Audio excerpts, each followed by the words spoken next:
to make your own delicious homemade butter using only just double cream and salt. Now you're going to need something like a KitchenAid mixer or a hand mixer or a churner, and to that I'm adding 600 mils of double cream. Then you want to whisk it up for around about 8 to 10 minutes. What will gradually happen is it will get thicker and thicker. Now one top tip is as it starts going, it can get a bit clumpy around the side. So just with a spatula, go round and then just eke it from the sides so that everything is mixed properly together.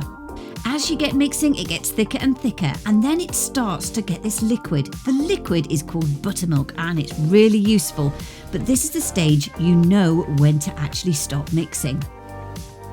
What you need to do is just drain all that off so you've got the buttermilk below and the solid butter at the top. Just shake all that butter off the whisk.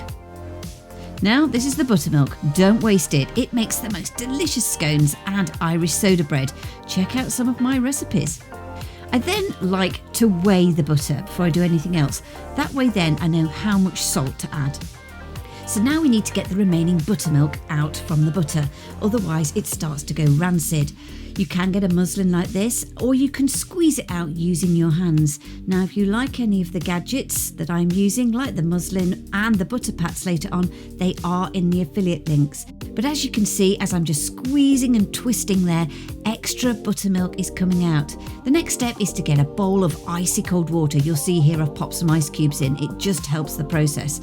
Then take your butter out and pop it in, and I'm squeezing here, and what I'm doing is I'm getting any remaining buttermilk out of that butter.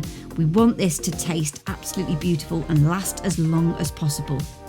Then I just take it and pat it a little bit more to dry it off. The next thing is to start shaping it and adding the salt.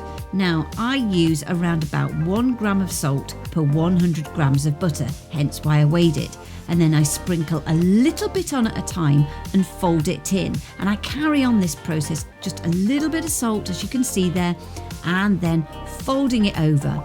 Then I use my butter pats to shape. These are really useful and just give that lovely rustic finish.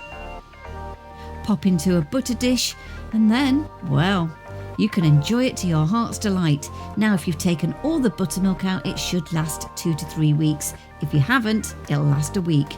Don't forget to subscribe so that you know where to find this delicious recipe.